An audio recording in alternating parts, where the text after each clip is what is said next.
cars with crap. Hi, 8,000. Andre. Sorry. Good morning. Did Evan say he was coming? He is, Mary said he was outside, Oh, so okay. he's coming. How are you doing today? What, I'm doing fine. Just like, I don't like remember last year we did the same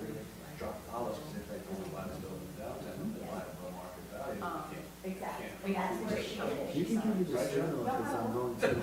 No, you're good, you're good. And I'm sure some of them have some. I'm closing on one today.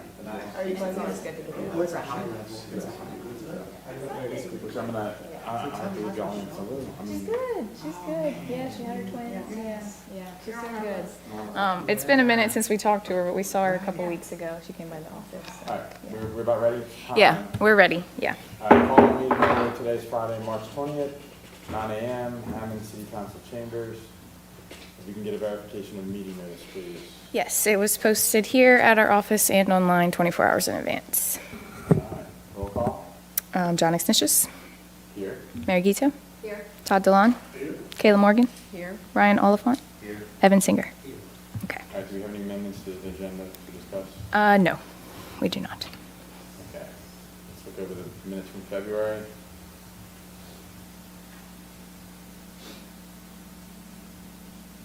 Does anybody have anything?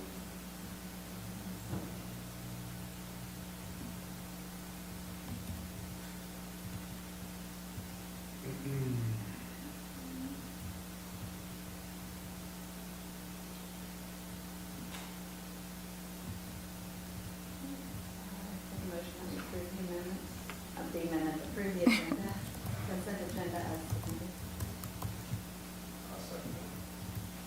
Was that Todd or Ryan? Was that you? Oh, okay, sorry, I wouldn't. Alrighty, John Exnicius, Yes. Mary Gito, Yes. Todd DeLon, Yes. Kayla Morgan, Yes. Ryan Oliphant, Evan Singer. Yes. Okay. We need to make a second motion for the financial statement. Yeah, we Yeah. need to review it, right? Do you have anything notable that we need to pay attention to, Evan, or? This is the first month with the new CP firm compiling.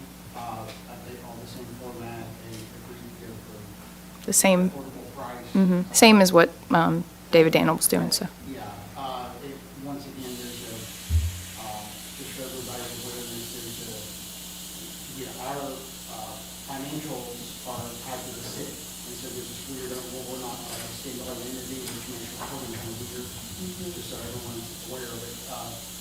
What Ashton now talks about, if you scroll the team there, Scroll up.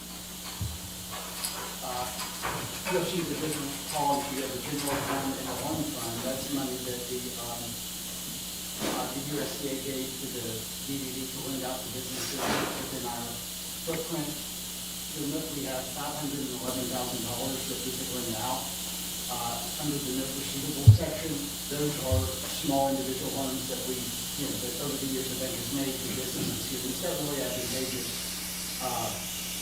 rate and fee structures that are, Michelle and I work on usually any kind of restructure. Also, I do want to make one quick note before you move on from the loans. Bald Cell is closed out now. They made their final, for that amount, final payment this month, so we'll see that reflected next month. But I just wanted to say that real quick. Continue, Evan, I'm sorry. So yes, 511,000, if you scroll down a teeny bit to the next page.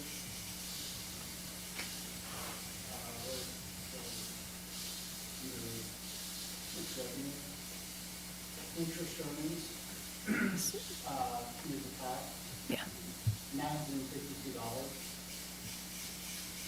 That's not a lot of money for 511,000, so, we're not getting a lot of return on that. So that's an opportunity for us this year if we can lend it out or, do something we can make more money with our funds. Which, So, I wanted to let you know, Evan did ask if maybe we could share more about, like, in our newsletter and social media and stuff, which yesterday, me and Dara both sent out a newsletter. I sent one out to merchants, and she sent one out to general public, and they had all of our offerings in the email, so like facade, grant, loan program, sidewalk. So we did do some more promotion on that as well.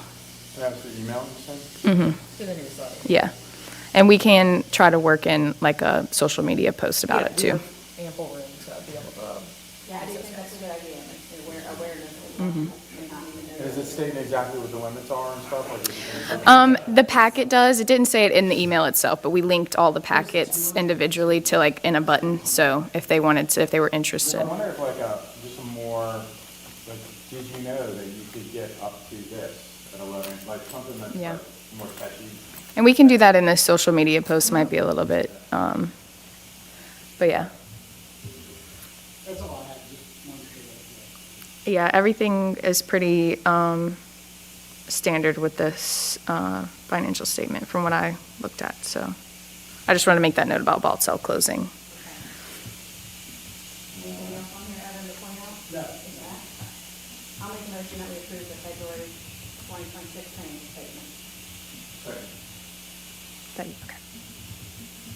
All right, John Exnicius, Yes. Mary Gito, Yes. Todd DeLon, Yes. Kayla Morgan, Yes. Ryan Oliphant, Yes. Evan Singer. Yes. Okay, before we move on to reports, Andre Kudrain is here to give us a little refresher, Legal 101. Yes, good morning, members. Welcome back, returning members. Welcome aboard, new members. I'm here as the Hammond City Attorney, Andre Kudrain, and this is not your legal minute, it's your legal few minutes to give you overview about who you are, what you are, and things for you to pay attention to. This is a high-level overview. Certainly, if anything piques your interest, I'll certainly here to answer questions, but if something piques your interest that worries you as time goes on, feel free to call me, and I can speak with you about it. Feel free to reach out to staff. I speak with staff often with commission questions and operation questions to help you guys going. So, first off, thank you for doing this. I mean, communities don't thrive unless people like you step up and assist, so thank you for doing that. So, there's two things to look at for you. One is state law, and one are city ordinances. So that's basically your rules of the road. In a corporate sense, think of it like this. State law is like your articles of incorporation, and the city ordinances are like your bylaws. Both are important. Both have to be followed. The only way state law can be changed is through the legislature. The only way city ordinances can be changed is through the city council. So I would invite that if there are things that you see in city ordinances that you believe can be improved and maybe should be improved as things age, we learn, and maybe there are recommendations that can be made, please bring them up. I'm happy to assist with that and happy to help coordinate any changes you think you'd want to recommend to the Hammond City Council. So why are you here? You're here because state law says that the legislature found and declared that it's necessary for the public health, safety, and welfare of the city of the Hammond that the property value deterioration in the principal area or areas of the city of Hammond, generally known as the Central Business District, be halted, and that causes of such deterioration be halted, because the Central Business District is the center of commercial, civic, and cultural activities of the area. That's why you're here. That's the enabling legislation that's here. So that makes you a political subdivision of the state, and that's why you're bound by state laws. So there's a couple of big picture state laws that you really need to pay attention to. One is the open meetings law. So this is open. This is available for anyone. Those doors should not be closed except there's construction, so for safety, we'll leave them closed. But it's open to the public, and the public has a right to hear, to know, to ask questions, and members of the public have to be allowed to comment on any matter that's on your agenda. It needs to be a matter on the agenda and relevant to the agenda. So that's what the open meeting law is. The open meeting law requires agendas to be posted, minutes to be approved and published and put out, and your staff does a really good job knowing that and keeping on top of that. So your meetings, there's no, the default is the Robert's Rules of Order, default for motions, seconds. You're required to appoint a chairman of the board. You're required to have meetings.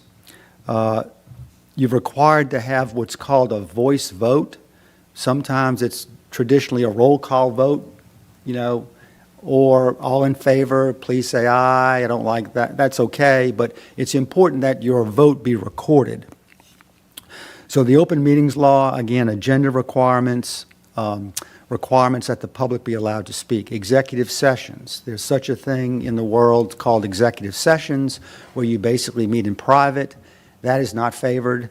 There are only very limited ways that can be done. Typically, if it's litigation or some personnel matters, there's some rules to that could be an executive session. But I would tell you, executive session's not typically what the order of the day is. The order of the day is you're a public body, and all of your deliberations and your decisions need to be public.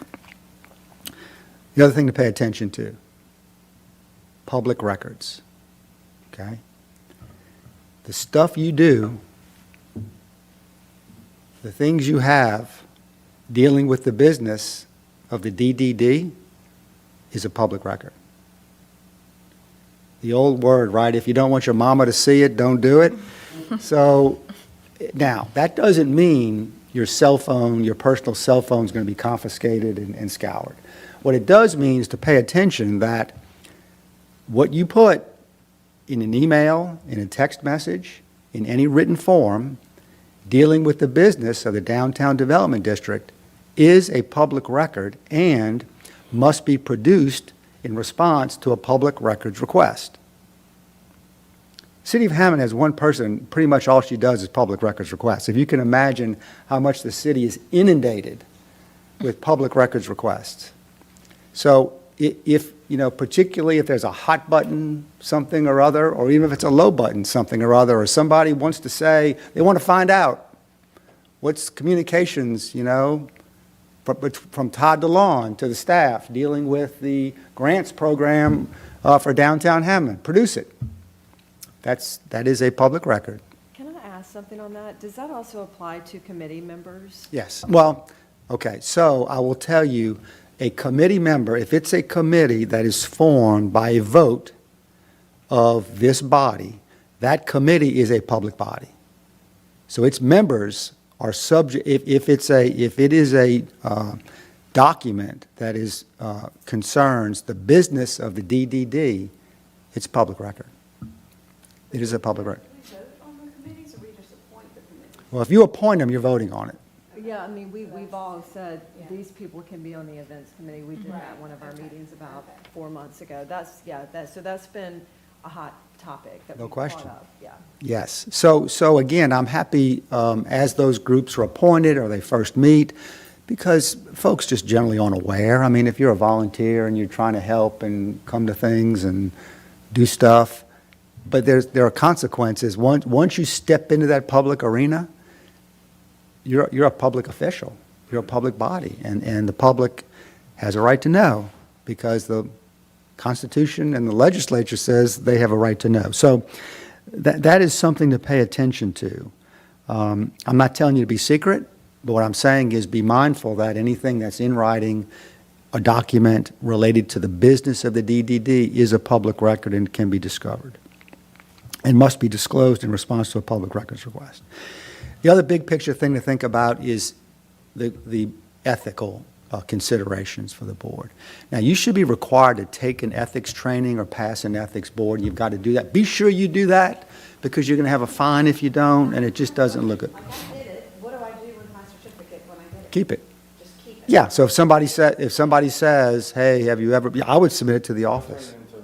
I Yeah, would if y'all turn want in to send it staff. to us, we can keep it on record for us. I will do that today. Okay. I have it. I just wasn't sure what to do with it. So Turn in Yeah. staff, so they've got a record that everyone, and somebody may want to make a public records request. Hey, I want to be sure everybody's gotten their ethics training, Yeah. because I don't like what they did, so I want to challenge it. Did they get their ethics training? I think there's two different ones, make sure you're taking the right one. When you Yeah, go to there's that like website. I did the ones for board, One could be a financial disclosure, and one is an ethics training. ethics training for boards and commissions. Yes, Is that the right one? yes, but you likely have to fill out a financial disclosure. Have you all seen those? Yes, fill out a financial disclosure. I feel like Michelle sent us something about financial Michelle sent disclosure. that a lot, but I've only done that once. Yes, and at your tier, it may be a lower level of disclosure. Then it's tiered depending upon what your authority is. And I think you're probably a lower tier than most other tiers. Depends on your budget, basically. But yes, but those are two things to pay attention to. If, just do it. I mean, I think they can do it online now. It's not hard, but you just need to sit down and do it because, again, that's a responsibility of being a public official. It just doesn't look good if we're not doing it. Be sure the staff knows, give them the certificate so they can keep record of it. So, what is that? You got to know generally what ethics means. Immediate family, including in-laws. Even if they have an interest in any transaction dealing with the DDD, raises a question of, is there a conflict of interest, right? Because that's what the whole ethical thing is going to be. Is there a conflict, meaning is there some personal benefit to be gained by a member because of the business of the DDD? One example we had, I think it was the DDD, we had a board member who we wanted to buy lunches, wanted to buy things from with the DDD. She was a board member. Can't do it. You can't do it because she has a personal stake in that transaction because she gets profit off of the sales of the DDD, which she's a member of and she votes on, and you just can't do it. So that's the fairly obvious example. If you think that there is something that's coming up that could be a potential conflict, I'm happy to talk it through with you. I don't give ethics opinions because there's a board that gives ethics opinions, but I can help walk you through. I can call a board staff lawyer with the ethics board. They'll help us with what they call informal advisory opinions, and typically I'll walk it through with her and say, here's my situation, and she'll say, no, not a problem. Look at section 14, subsection 3, little small I. Will tell me exactly why it's good. Or she'll say, hold on, we got to take a look at that. In which case, we might ask for a formal opinion or just not do it. But I'm happy to help. If you think there's an issue with that, I can help you walk it through and maybe on your behalf get some kind of informal advisory opinion from the state ethics board staff. Public bid law, you're subject to public bid law, but typically staff handles that, or the city's got an office, and that's what they do. Their purchasing department does public bid things, so they can assist you and the staff in being sure you meet any public bid law requirements. Typically, you aren't involved in that. It's $250,000 or more, but that's out there. All right, so the state law is critical. We got to pay attention to it. Those are kind of the big state law issues. The Unified Development Code. So the city of Hammond, we're a home rule charter form of government, which means back in the 70s, people voted just like a constitution for the state. The city voted on a charter. We have a charter. And then we have ordinances that the city council passes that again, gives some details of charter provisions. One of the ordinances that was passed was called the Unified Development Code. And that was a big deal when it was passed early 2000s, whenever it was. It's a pretty thick chunk of paper. But it was an attempt to coalesce all things dealing planning, zoning, development into one body of documents, one of which is you, DDD, all of the historic districts in there, the overlay districts are in there, all the zoning classifications in there, major subdivision, minor subdivision, property development. So there is a section in there dealing with the downtown development district. And that basically gives breadth to the state law creating you. You do have review authority over projects in the DDD. I think there's been good coordination with the DDD and the historic district and the building official. We're having a lot of issues right now. We actually hired a consultant to help us clean up that UDC because there's a lot of contradictory language. Yes. Oh, the UDC. Purview, Yes. It's a mess. Yes. So we are working with him, and now he's also working with the city. Okay. With Frankie. Yes. the planner, Yes. Because apparently she was trying to clean up some things as well. Yes. So we're kind of in the thick of that at the moment. A little Yes. bit, yeah. Try to- Yeah, it's a journey. It's definitely a journey, not a destination. So yes, But I think in terms of functionality, I think there's fairly good communication. If there's not, raise it, and we can help coordinate with the Planning and Zoning Commission, Historic District, DDD, the building official, all of those supposed to work in tandem, right? We all should be on the same team, wanting the same things. I know, I get it. I've been doing this for 20 years, so I've seen it. I've Always been this way? Well, let me say this. Lines of communication or? So, There's no one leader leading everybody, so it's everybody's got the different funnels, so it's. yeah, so you have a specific responsibility. Historic District has a specific responsibility. Building official has a responsibility. Planning and zoning have different responsibilities. The challenge is to take all of those and weave them together, right, for one final product, one final plan, one final development. Sometimes it's not clean, you know? You don't want to watch the sausage being made, you just want to eat it, so you've got to figure out. But I will tell you, in my experience, talking about it is good, getting together is good, sitting down and understanding everybody's concerns and questions is good. And yeah, there's been bumps in the road, but I've never seen that it gets to where there's such conflict, you know, that it just doesn't happen. I mean, look, there are bumps in the road, I'll tell you that. Yeah, look, again, I've been doing it for 20 years. I've seen lots of folks come and go on boards and commissions and staff. But I will tell you, I think it's good. I'm dealing with some things right now. Guy's Grocery, okay? Dealing with some things that envelop a lot of different entanglements. So I'm here to help, right? So as the city attorney, I'm the chief legal advisor to the mayor and the city council and all the city boards and commissions, okay? So if there's a thread, I'm probably the thread of all groups. And I'm happy to do that. I'm happy to participate, happy to get involved.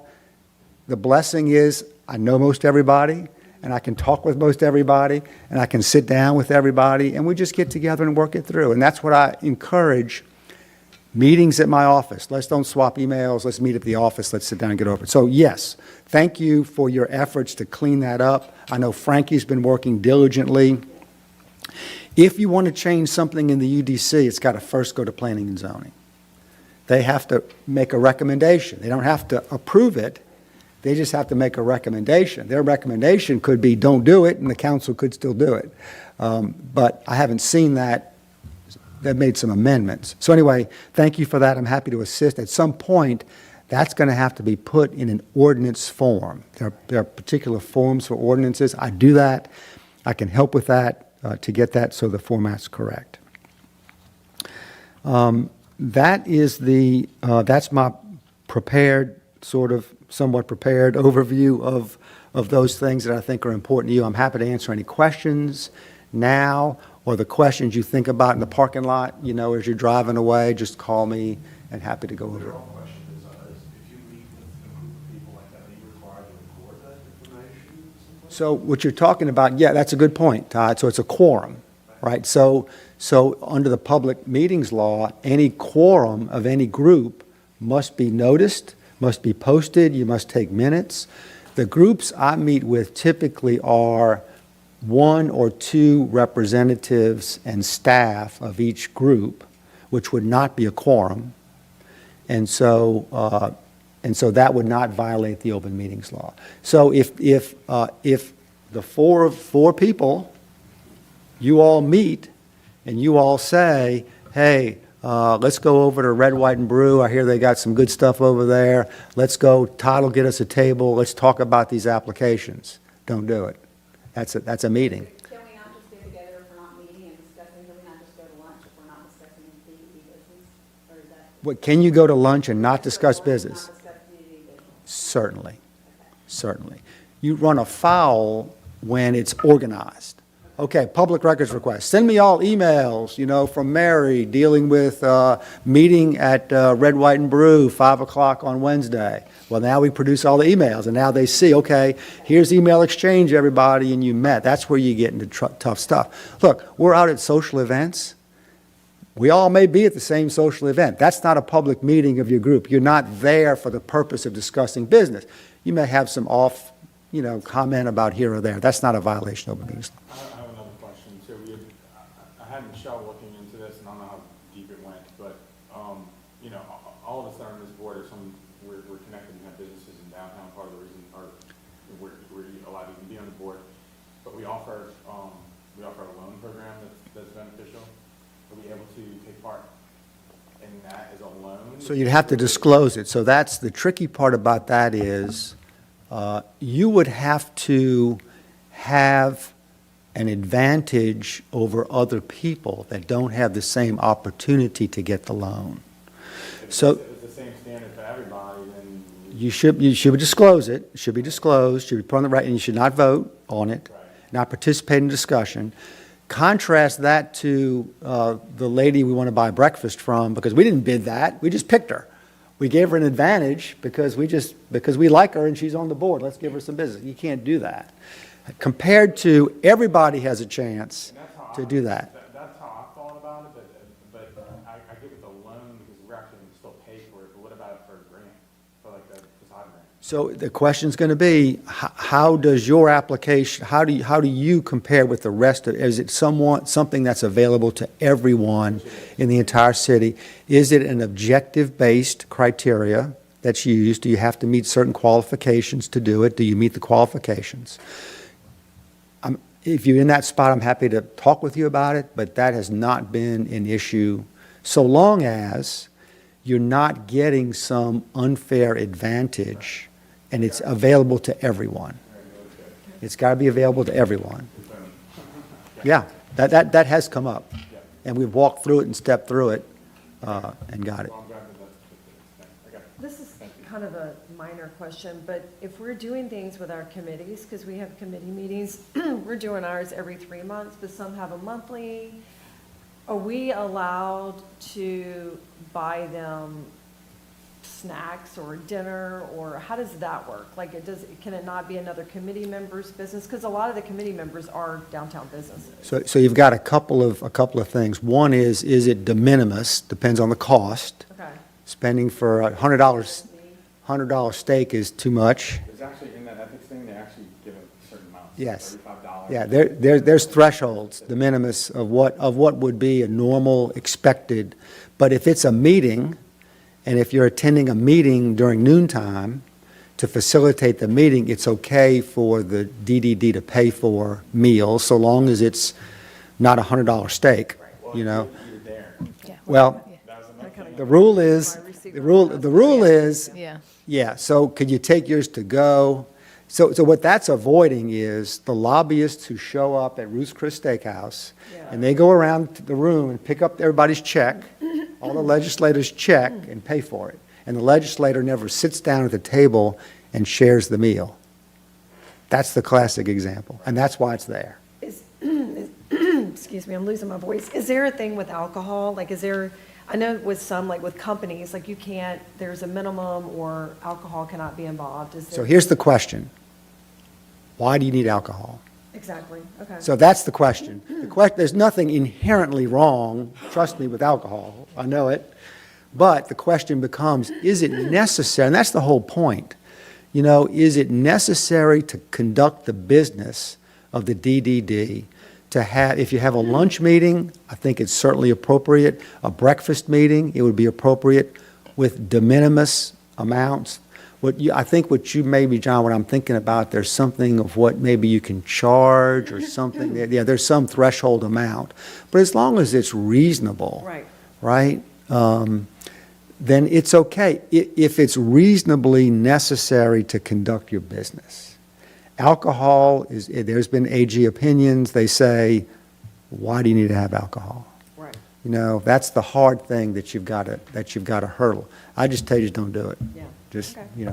Just I'm not going to tell you to drink in your car in the parking lot, but I'm just saying, don't have alcohol. You know, some like alcohol people have a spend glass on- of wine at lunch, like one glass of wine, that kind of thing. So it's like, I agree, but I'm. So here's the thing, they just got to pay for their own wine. Yeah, okay. I mean, again, the mindset is, it's the public's money. I mean, let's don't lose sight of, it's the public's money. So keep that in mind. There's lots of stuff, things that pop up. You guys do a good job. Your staff does a good job. Downtown is great. It looks great. I'm a business owner and operator, downtown properties. Everything's good. Y'all are doing a good job. Just please keep it up. Downtown, as you know, is critical, to the area. And I think now I know the answer that I'm actually thinking this in my head, but what about gifts personally from us? It's not touching PDD money, but like something, if we want to give a gift to somebody, is that considered? Out of your pocket? Yes. Yeah. Okay, so the challenge with that is going to be who you give it to. If you give it to somebody who's on staff, that could be an issue. If you give it to police officers and firemen, I don't want to get the microphones on, but so what I would tell you is the public employee may have some ethical concerns with accepting gifts from other people. Okay? So you've got to be careful in who you give it to, what the gift is, right?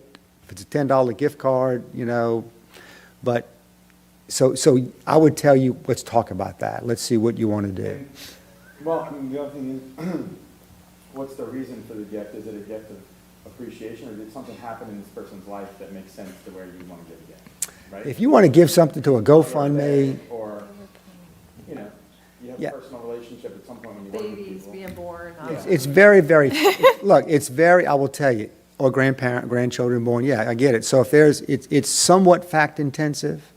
I would tell you, if you've been doing it for 10 years and it just so happens you got put on the board, continue to do it because you've done it not because of the person's position, not because of your position, but because of a demonstrated personal existing relationship.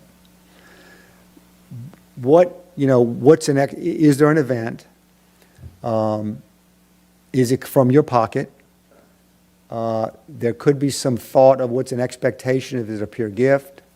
Are they soliciting a gift, or is it just out of your hands? But I would tell you, so long as it's, within reason, a reasonable show of appreciation personally for someone, it's okay.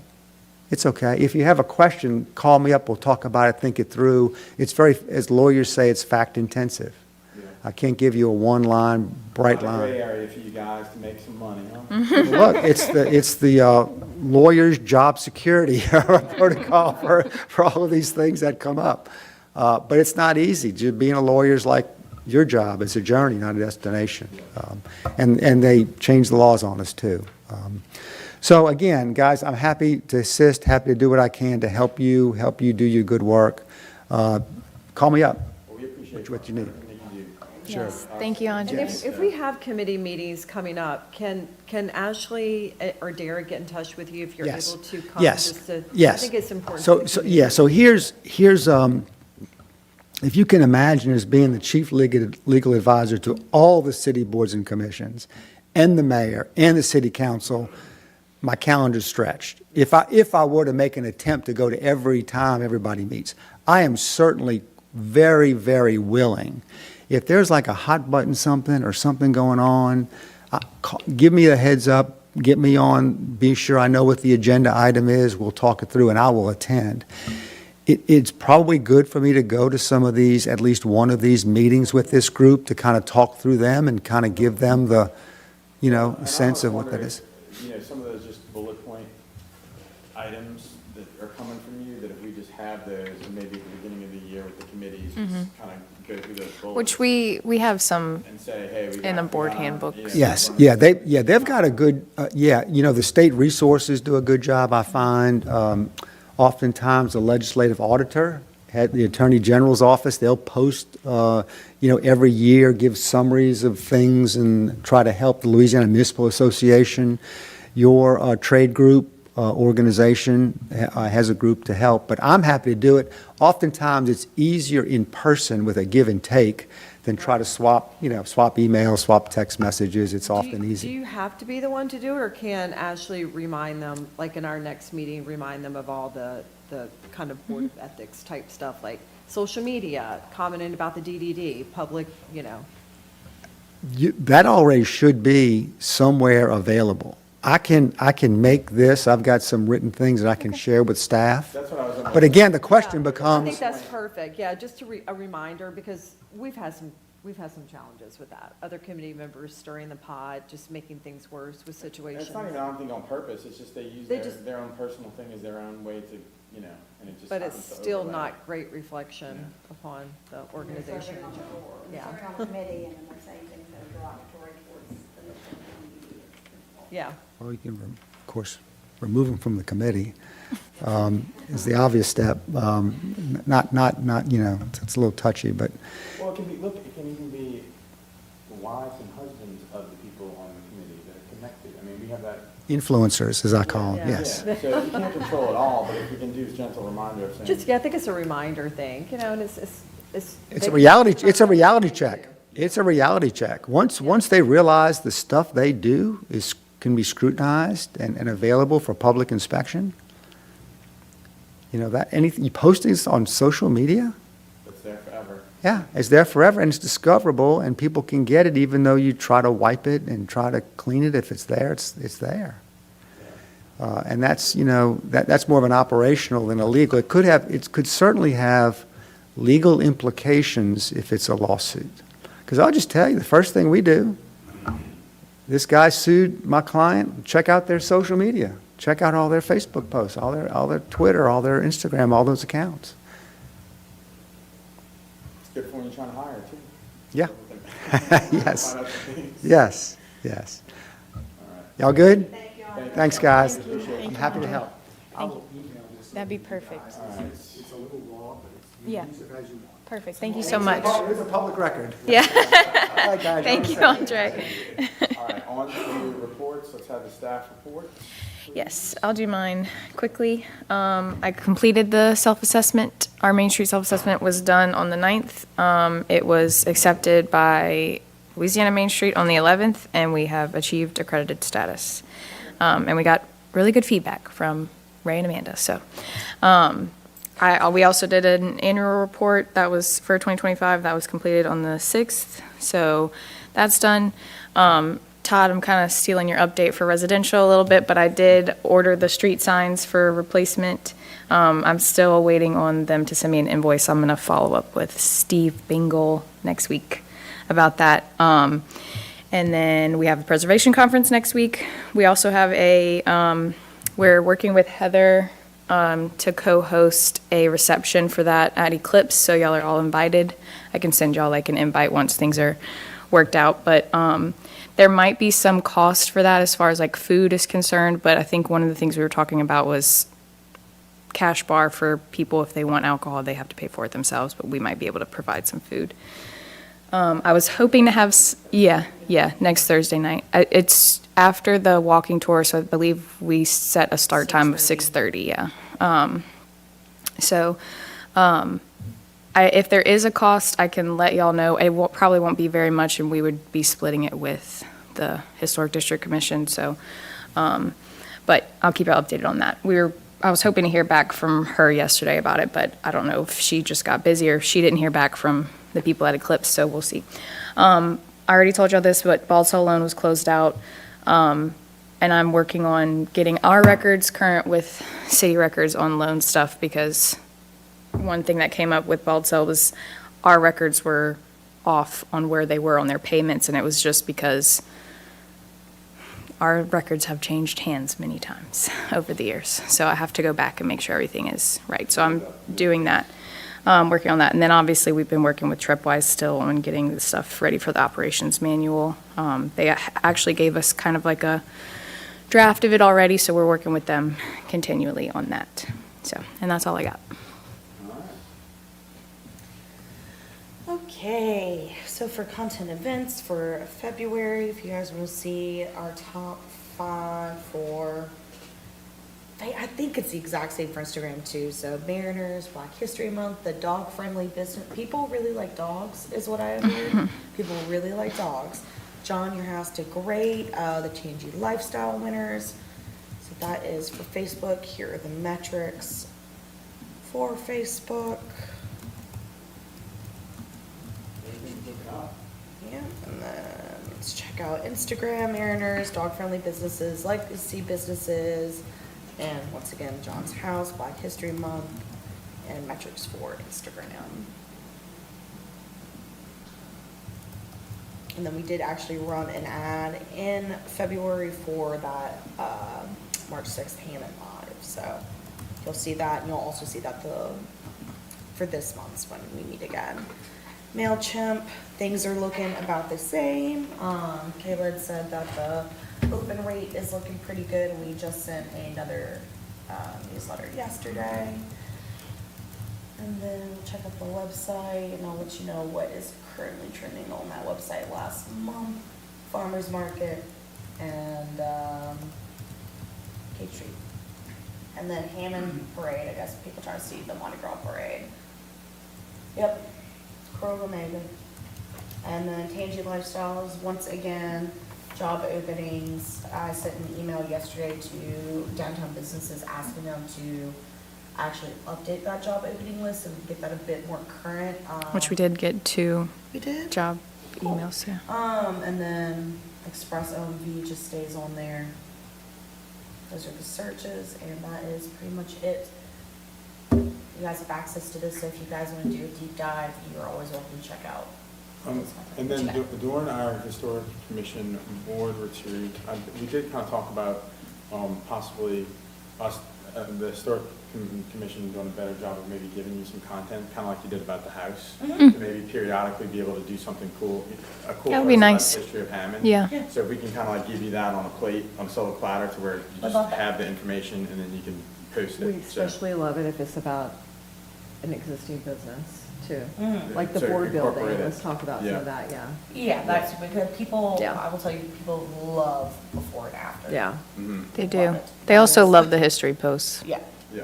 we do Yeah, great so on if we can Facebook. do a better job on our end, get that to you, which Yeah. it's all a work in progress, but that was a conversation that. Cool. we had. Yeah, whenever y'all are ready for it. Summertime is a good time for that too. Yeah, that can because be a little there's such a lower. lull, there's not Yeah. a lot, everyone leaves town, I'll so put that in that'd the be awesome. plan I'm working on. So one thing right now, we're gonna try in the Levy building, they discovered the sign.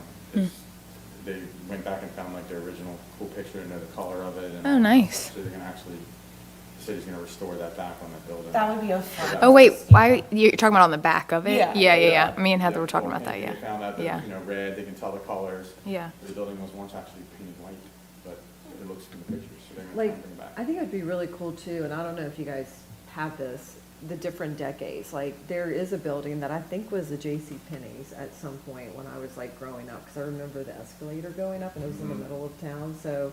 And then I think about a lot of the buildings were cafes, so I don't know if they have like decades. breakdown. Unfortunately, it's not that organized. okay, A lot just of it, they curious. were working on getting it, it's going from being in files to getting the pictures uploaded into Google Drives. And now, we're working on an actual website that's gonna catalog all this properly, but it's just an undertaking, and unfortunately, they don't have all the Yeah, steps. So yeah. there's- And Yeah. they're finding stuff too. It's like, oh, wait. Or do they consult with like some of the, I would say, more senior residents to kind of download a lot of stuff that's known? That would be may- great to do that. That'd I be- mean, I think that would be super smart of them. Like, I'm just thinking of people like Guy Ricotta, I'm thinking of people that have lived here their whole life, their families Yeah. own businesses.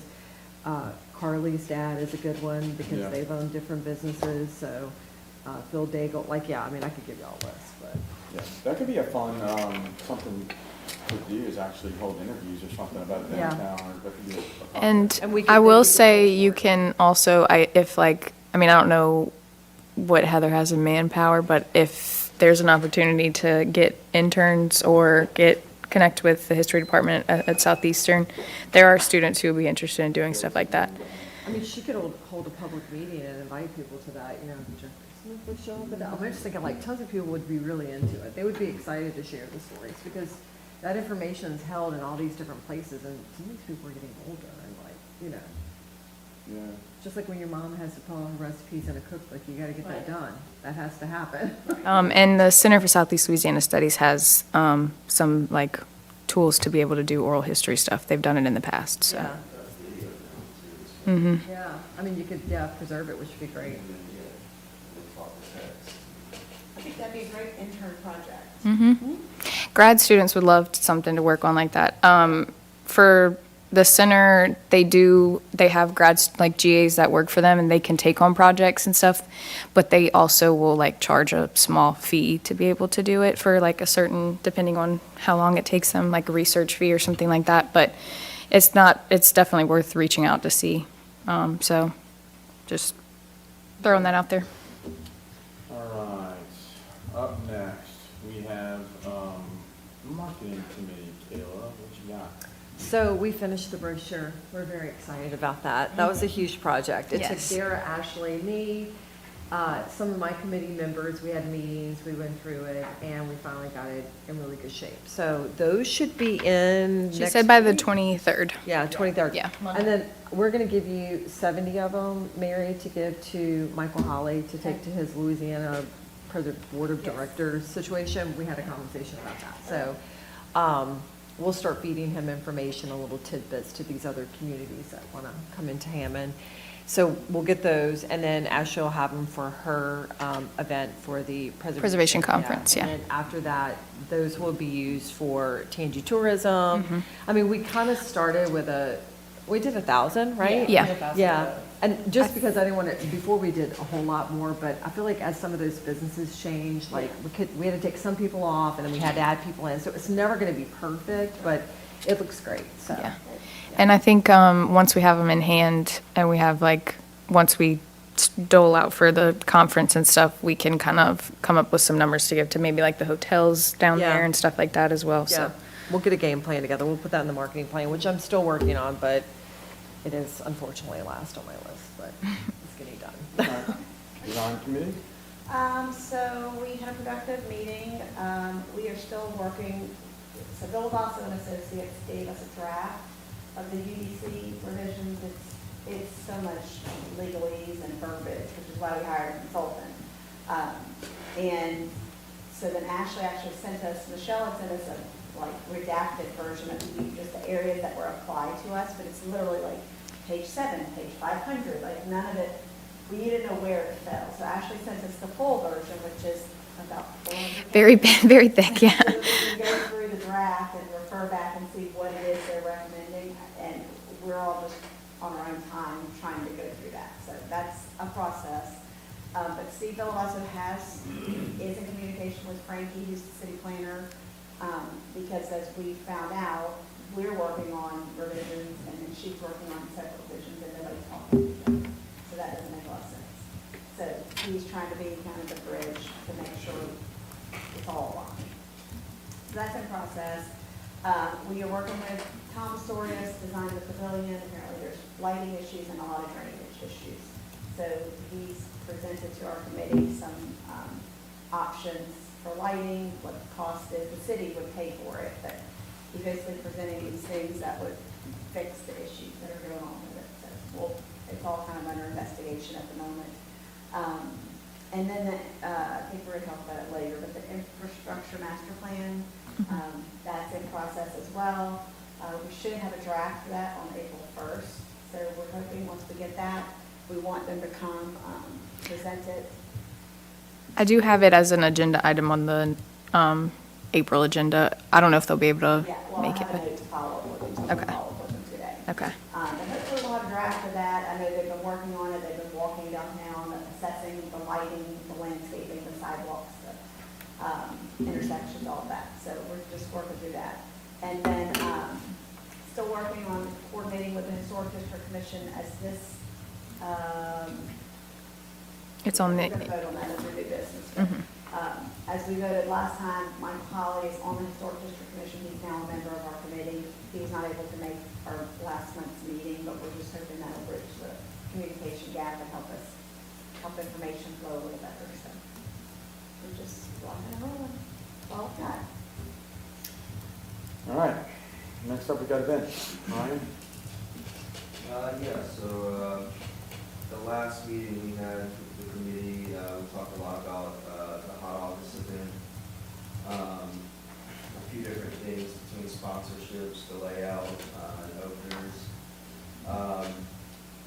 It was a pretty big discussion overall. It was a pretty sizable meeting. It was a long meeting for us. Yeah, the gist of it, and you guys can chime in if you want, but the gist of it is, we've kind of come to the conclusion that we would like to kind of set the events a little bit back into the evening for this year, starting, I believe, around 3. It started at 3, putting staff besides farmer's market on the ground around like noonish, as opposed to last time we were out there at 5 a.m. and we didn't go home until almost midnight. We would probably be there earlier, actually, but still. That's fine. No, so, again, the reason being for this, kind of handful of things here, we're not gonna be able to push the end time back unless Chief really gives us that go-ahead, which, I briefly talked to him last week, and he's sitting down and kind of hash it out. What is it, 8, 9? I believe it's 8. It's 8 o'clock, yeah. Which is a little early, but, ultimately, due to, from what I gathered, what we gathered at the meeting, due to feedback from vendors, staff, just people attending, middle of the day, hottest part of the month, I mean, hottest part of the summer I agree is, with that. really hard one to sell to the crowds overall, and overall, people are generally just unhappy about that middle of the day. Yeah. I agree with that. And I think, you know, look, again, realistically, it's just a hard sell, hottest part of the year. Yeah. So the focus was to bring it kind of back towards the evening to avoid those hot hours. We know that kind of creates the gap between the farmer's market and the event. We briefly discussed maybe a push marketing-wise to get people to go into the businesses during those hours and then join us back for the event later. We just talked about kicking off with the car shows that would entice people to come back out. But that's the gist of that. We talked about getting a crowd-pleasing headliner, somebody like the Bag of Donuts, Caliber, the band. With that, obviously comes a higher price tag. So we talked about getting sponsorship, and not just any sponsorship, but really seeking out like corporate sponsorship, and not just like within the district, but beyond, like the whole town, like across Hammond, right? So that was, again, it's kind of a big conversation, a lot of moving parts there. But it was all about, again, trying to get this year's Hot August off the ground. And on a side note, we had talked about maybe taking the idea of that full day thing and putting those efforts into the Starry event, you know, later, since we get better weather, closer to the holidays, people are out I spending mean, money. and it used to be Hot August night. It So- was because of the heat, and I know it's evolved to be the whole day, but Yeah, that's really, really difficult on the people putting it on. So this is something else that we talked about in the historic commission meeting. We used to have, that was apparently a big hit and kind of cool, was Heritage Day Hmm. in Hammond. I remember that, and or what seeing we things about that. thought could be, the Star November nights have always been kind of a, You know. What's more retail focused? Story's retail focused. So, and I know there's only a limitation, because we're not, you know, our main charge isn't to be event planning, right? So, and this takes a lot of effort by staff and everything, but I thought about throwing the idea of what if we tried to get a Heritage Day for Hammond as an event, as opposed to the Starry November nights? When is that? What is So- the date of it? Well, it can be any day. It can be something We used it's to a- actually have a day because it has a poster. It'd be cool to know when that day is. I don't know. I You know can- what? I have a I'll- poster in my I'll house, ask- and they gave me it. I'll ask Guy Ricotta, he'll know. Starry's the Saturday before I don't know Thanksgiving. when Heritage Day, when they It had was- the Heritage Day, I don't know what date, if it was a I think it specific date. might be the day that Hammond was founded. What was generally discussed, and you guys can correct me if I'm wrong, but like you said, Hot August night was originally the original event, and it was sort of a drinking event, right? More for adults to come out and experience the restaurants and bars. And there was some pushback with some of the brick and mortars, you know, wanting to make it more of an all-day to get more involvement there and more family-friendly involvement as well. In the the idea is not to completely abandon that, obviously, but in so many words, stop trying to kind of fight against those waves, right? And then put sort of the efforts of the all-day, family-friendly event into the Starry event. And, I mean, there's a possibility to incorporate something like that into it, because with a Heritage Day, you're really engaging the community as a whole, not just retailers, not just restaurateurs, not just people wanting to get out or whatever, right? So I think there's some validity there. What I liked about the original Starry event, and this is again something I think a lot of people have heard, everyone misses the snow, right? And so, again, with the idea of making that a family event and us pushing into sponsorship, I would really like to see Starry developed into something that was sort of, if we're gonna keep it where it's at, like that holiday kickoff, bring the snow back, put Santa out there, get the families there for that, but really just encourage on multiple levels people throughout the day, make it an all-day thing, and really develop, beyond there.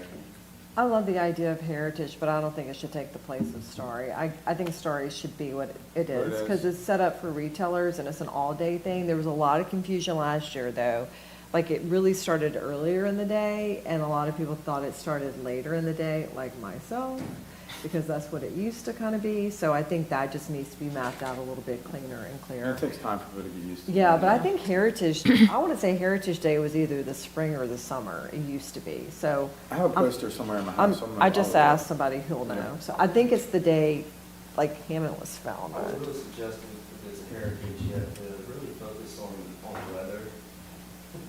Yeah. Overall, fall. Or the spring. The spring is, yeah. Right, yeah. Springtime is a busy time though, because we're in the midst of festival season. You got Sicilian last weekend, Oyster this Oh, weekend, yeah, it's constant. barbecue. I think that's a losing battle. You can compete with somebody. Yeah, there are off weekends in between. Usually Easter's one of those weekends Yeah. though too, so, you really run a gambit here once you start in March, so. It's The one, tough there's scheduling, 2 months right? of good weather and everybody puts their events in them. Yeah. I mean, we got yeah. Mardi Gras I would before all I would that, go to too. Heritage Day before I went to the Sicilian Festival, but I'm also not Italian, so there's that. What, is there any talk around Cinco de Mayo? Because there was a lot of chaos last year around Cinco de Mayo. Has your committee brought that up at all? I know that was in one of our town forum things that we had. The Cinco de Mayo created a lot of like craziness in downtown. What's the, like, craziness in terms of Drunk traffic? fight. Just like a ton of traffic, like that infiltrated deeper into the neighborhoods, that like parking that was way surpassed hot August. And they had a big fight. I'm gonna be quite honest with you, that's more or less, specific businesses that falls back on, and less of this committee, I think, overall. And it's also a public event too. Yeah. It's very different. I just didn't know We if there don't was plan any anything talk for it. about because it's in the DDD, like if there's any Some kind type of. of coordination or or con- I think communication. that's something, yeah, I mean, How could we make it better? Or how could we help?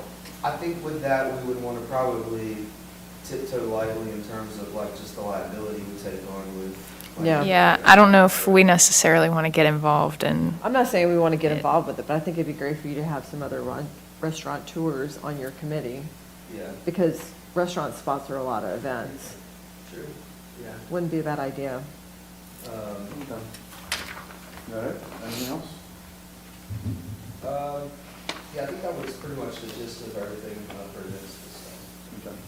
All right, farmers market committee, well, I was kind of, I was 20 minutes late, maybe 30 minutes late for that meeting, so, I don't have information, and I have not caught up with her, but when I met with her after, she said really there wasn't anything going on, everybody had gotten into their new roles, on the committee, I can't think of anything.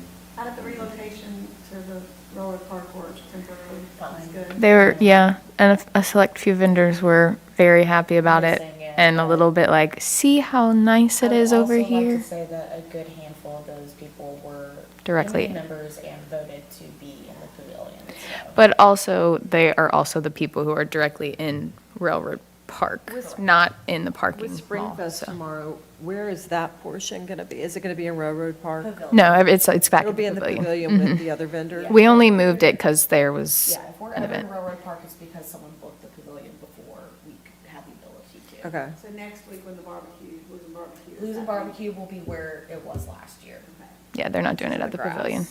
No. No, by like Holly and Smith. Yeah. Yeah. Oh, it moved, that's right, I forgot. Yeah. I forgot about that. Yeah. But yeah, there's, other than for the farmer's market, the only thing we'll talk about some of the committee roles, because y'all do have to vote on that, but yeah, there's not much that they were talking about. Has there been any forward movement on like the lighting under that Yeah, pavilion? that's what I'm Tom saying. stopped by yesterday to Tom. talk to Adria. He presented some options to the design committee, Okay, good. and we were fine with him, but he's been lagging, so like, he had the options, but he didn't have the pricing. Yeah.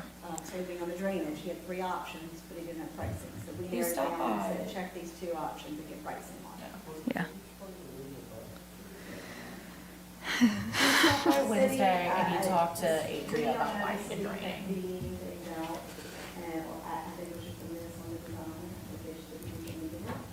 And it's like twice. So I won't need a tip for tomorrow. Yeah, so he did have lighting, I just don't know if he priced it, and I don't know who's. You might. paying for that. Is the city paying for that Yeah. extra They're gonna lighting? put us in the ground. I am honestly not sure how that's working. I was trying to- I think it might end up, I don't know who Tom is talking to, if he's talking to the city. Maybe that's something we should ask him at the next design committee meeting. I mean, it would be the city's, It is the city's property. Yeah, so it shouldn't fall on us, but, So would they, as far as the lighting is, I mean, you can make a significant difference? Yes, they're very large surface mounted fixtures that would go, you basically turn off the fan lighting, Uh-huh. and these large fixtures would be all along the center. And so they would basically eliminate the whole thing. And it would hopefully be some type of soft lighting, not like a freaking, like, you know, I mean. It's exterior lighting, I Yeah. mean, it's, I have to look at the output of it. Like white light, like, It's not an LED, it's a large, it's not a metal halide, but it's just a large exterior. In order to get the amount of light that you need, Uh-huh. it has to be a large fixture. yeah, So, okay, you know. okay. All right, residential, Todd? Oh, yep, like I told y'all last time, I have the easiest committee to operate because we don't have as many things to discuss, but collectively pooled our funds together, we decided we're going to do siding. We mentioned that last time as well.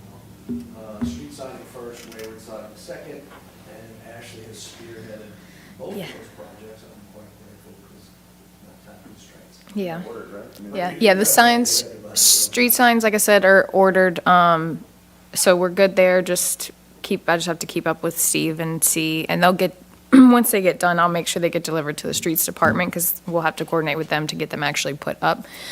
But I also reached out to ASI, who did our wayfinding signs last time, to see how much it would cost for them to update them, and if they had like an editable file, because I was, originally what Michelle had talked about before she left was maybe they could just give us the editable files for us to update ourselves, and then they can just like produce, but I think it seemed like they're gonna be the ones to update.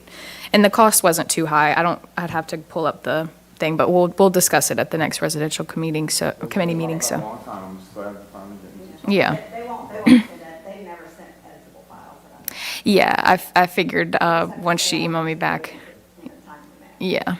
yeah. All right, is that it, Tom? That's it. All right, old business status update on infrastructure master plan. Okay, so that's what I kind of mentioned earlier, just give you a quick little, we have a letter from Nine Landscape Architects in here, but basically landscaping, they've compiled all the information, they've reviewed the old master plan document. They're working with Jeffrey, so the Louisiana Main Street provided a grant, and Holly and Smith is being paid to look at 13 intersections for intersection improvements. So Jeffrey's been working on that, and so he's actually met with this group to make sure they're making sure everything's coordinated.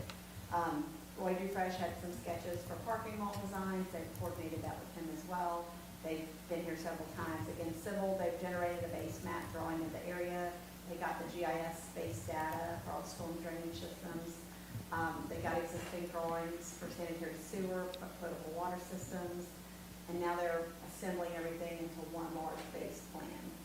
And then lighting, they've researched several light fixture options for streets and sidewalks.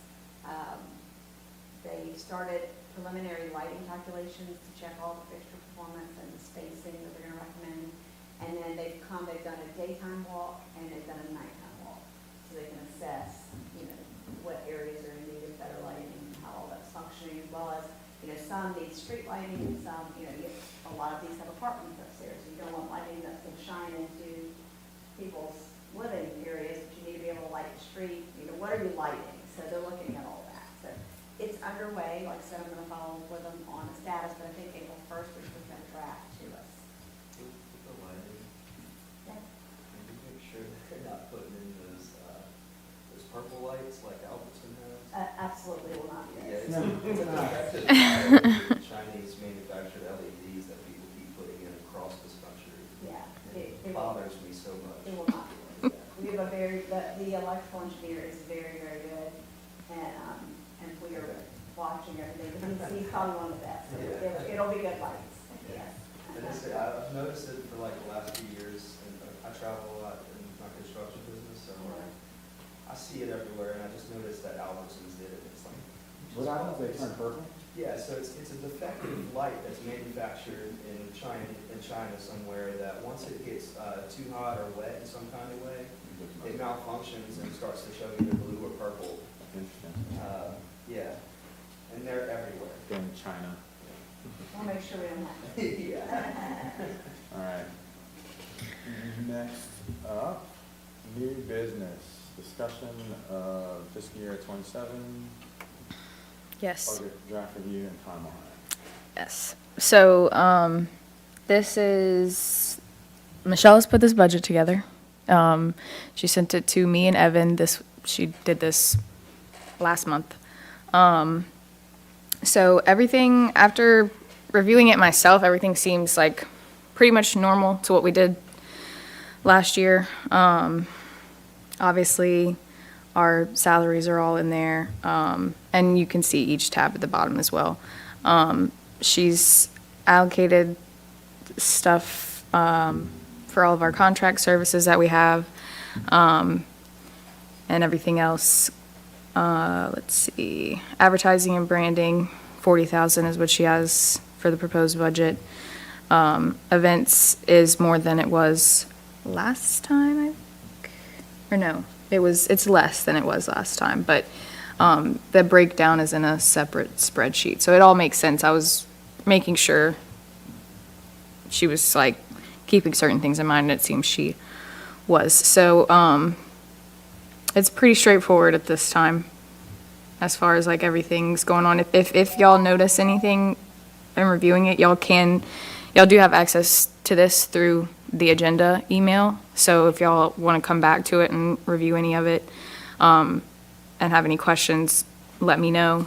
I'm hesitant to change anything on this just because this is Michelle's thing mainly, and I don't want to mess anything up because she will be back in May to bring it to city council and stuff like that, but we will be voting on it next month in April. Proposed budget 612 grand is what we're proposing. What do we- That's for revenues, yeah. And then the expenditures are all below that. We also are still waiting on Kevin Rayford to give us the estimate from the parish assessor's office. So I'm going to follow up with him today. She emailed him in February, which is kind of early. Usually I think they send it out sometime or bring it to us sometime in March. So I'm going to email him again and see if I can get a response from him. Or the man who came to our office and dropped off a letter saying we need to start getting our millage stuff, which we're already preparing for that. So, but I'll follow up with Kevin today to see if we can get something, an estimate on that. But everything else is pretty, you know. Okay. Actually, if you can scroll down, a little bit more. So the residential east side and west side, when we were talking with our new CPA firm, there's a transfer for, on our most recent financials, and I think Michelle set up a fund, sort of for the east and west side, property improvements. She's like, that money doesn't show up on our balance sheet. And so this just reminds me, we need to talk to our accountant to make sure that if we're setting aside money, that it's. Yeah. it's gonna draw. Yeah, I think I think I have to go back and read her email, but From the budget, but it's- yeah, that amount is allocated to the residential east side and west side, like the 2,500. But all of our other accounts, I don't think, something with they don't like roll over, but those two do. Because I think she didn't want to lose those funds that were in there already. Did we deplete those with the signage? Is that what we did? We haven't paid for the signage yet because I haven't got an invoice. So, but part of it will be, it won't, because when you look at, hold on, let me pull the thing back up. Because when you look at the residential tab, it has what's our total is, according to what Michelle has put in here. So total is 25,000. And then what is the cost of the signage? that we bought? It's like 7 or 6. I'd have to go pull up the, let me pull up the, 66, 70 yeah, that's right, it is in the budget. 66,000? No. Turn around, I have it Okay, okay, so. 6,670 And then my bucks. other question is, so the residential east side and west side, even though it's separate allocations as far as they're getting, it all goes into the same account to use for whatever? It's, That's okay. yeah, yeah. Okay. It's two, like, separate things for east side and west side, but we can use money from each of those, yeah, for whatever projects they want.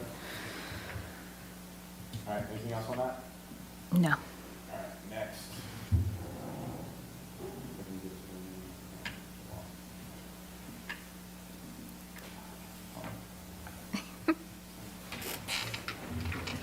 The next thing is, Yeah, just talk. is a discussion of revision of motion to make the Historic District Commission architect seat an ex officio seat. So when we made the motion to put the architect from the Historic District Commission on the design committee, design committee, that was how the motion was approved. When we forwarded it to Heather at the Historic District, her, I forgot to put my interpretation was signature on it was that. a non-voting seat. We did not vote, we did not approve it to be a non-voting seat. However, we're okay, I'm okay with it being a non-voting seat because it would make an even number of people on the committee now. So, So if it's a non-voting seat, we still have an odd number of people immediately voting and then it's a tie. so at the committee meeting, I mean, Historic? Historic Uh-huh. thing, we kind of discussed this. So from the historic commission, we decided we don't, we're going to be a vote from us that we're allowing somebody to be a specific whatever. So it would basically be just on the DVD voting to allow that seat. I don't know, is it necessary to say whether it's, like right now, it makes sense that it's officiated because there's an even number, but if that changes down the line, well, let's just leave it open, because then it's up to the DVD if you want to be voting or not, but it's just at least an open seat for them. Is that I'm possible? okay with that, but I don't know how you change that from voting or non-voting. I guess we'd have to determine that each year. Yeah, that might be, maybe we kind of determine it. I mean, John, you were saying you were worried that it was going to be less of an incentive if it was a non-voting seat. Do you think that's still, Yeah, I don't think with the current person that it is, but Right. just my thought is just you never know. I'm just thinking more long-term, just Yeah. in general.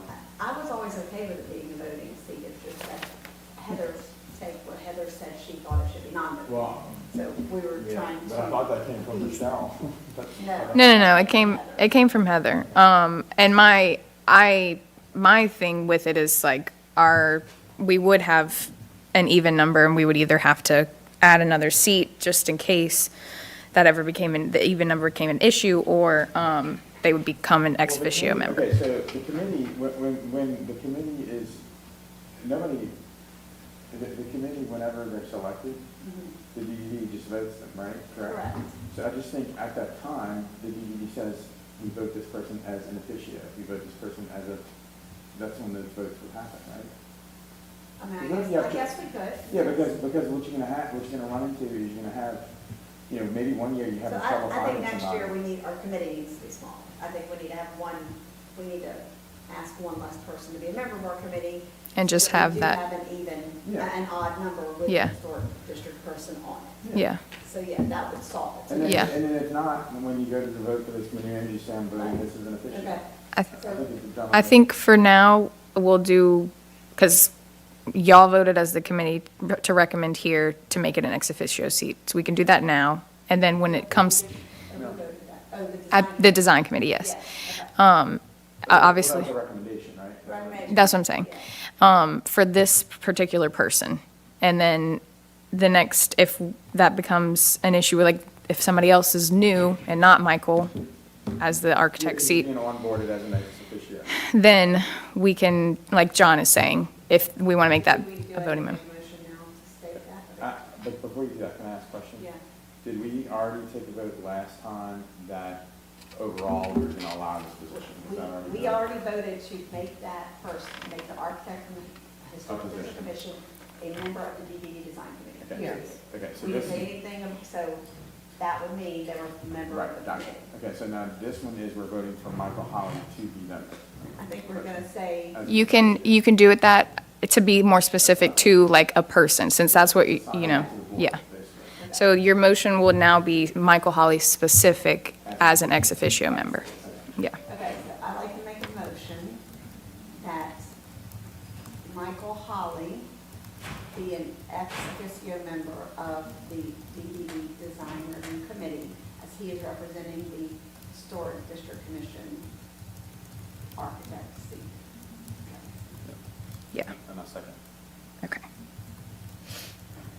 Okay, John Exnicius, Yes. Mary Gito, Yes. Todd DeLon, Yes. Evan Singer, Yes. Kayla Morgan, Yes. Ryan Oliphant. Yes. Okay. All right, discussion of ancestry, Ancestral artistry. artistry. I'll be quick with this. Memorial Theater in partnership with the Historic District. Yes, we talked about this after the last preservation conference last year.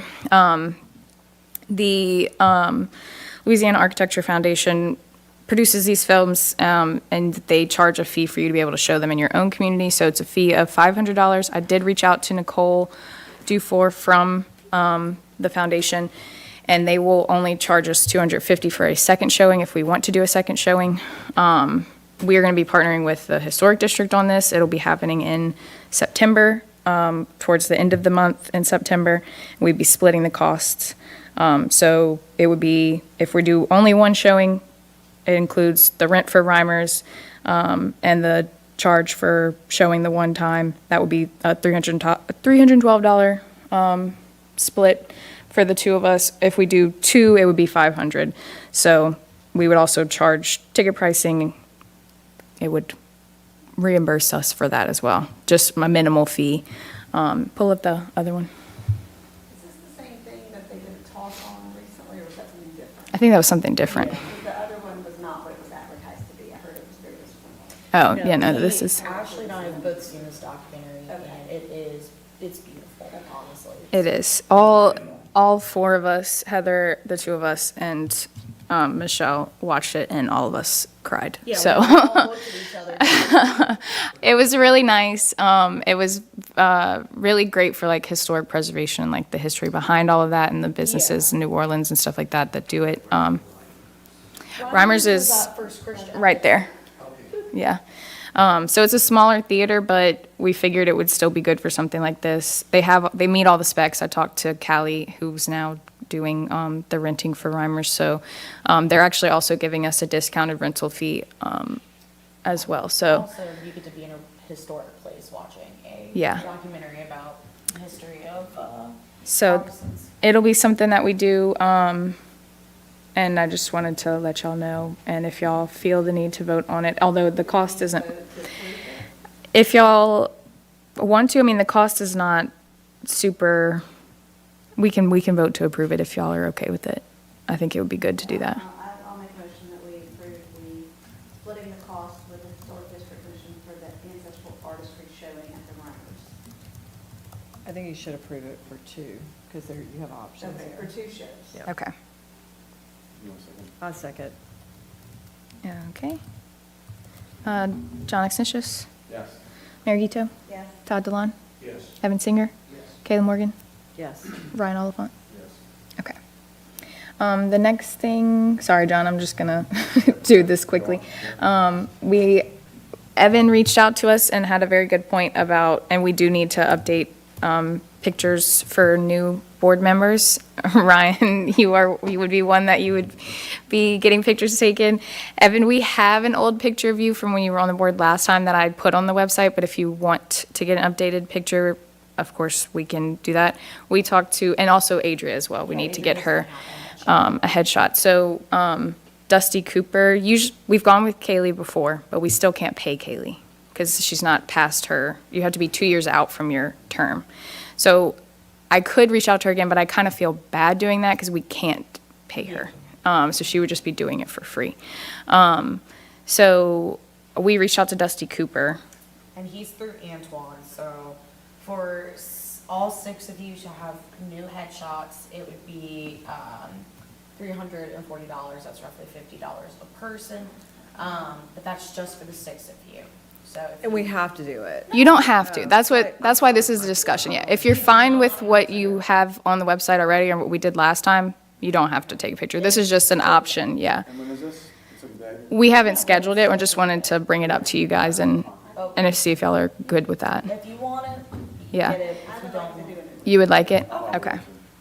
I'm Okay. sorry, Ryan, you gotta do it. So we need to make a motion for this? I'm thinking you would make- I don't think so. This was just, I wanted to discuss it with y'all so y'all know. If you want a new headshot, email Ashley so we know exactly how many people. And then we'll get it scheduled. No AI, no AI. No, you got to, no. Approval of the HFAM committee rules. for Okay. Term. Yes, click on that. Adria sent an email, I put it in here. This is just, y'all just vote to approve these. Chaired, John, co-chaired, Denise Austin, Secretary Terry McGaha. Yes. So I'll make a motion that we approve the, Hammond Farmer, the HFAM committee rules as Okay.